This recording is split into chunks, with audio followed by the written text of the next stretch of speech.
Hello there everyone, welcome back to our channel. In today's video, you are going to see how to fix YouTube comments not showing up. So let's get right into it. Head over to your YouTube application.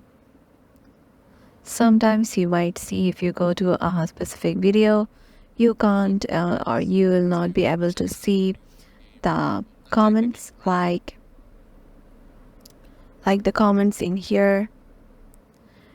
As you can see, I'm currently seeing the comments, but sometimes there might be a glitch that we can't see those specific comments. To fix that, we can do few things. First one is we can check our internet connection, if it is stable and if it is well connected to our either Wi-Fi or mobile data. And there's another thing we can do, that is we can make sure our YouTube application is totally updated. For that, we can just head over to our Play Store and update our YouTube. Once these two are done, there is the last thing we can do is we can disable our YouTube and enable it again.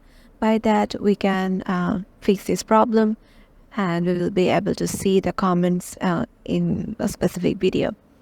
Hope this video will help you out. Make sure to give it a thumbs up and we will see you in the next video.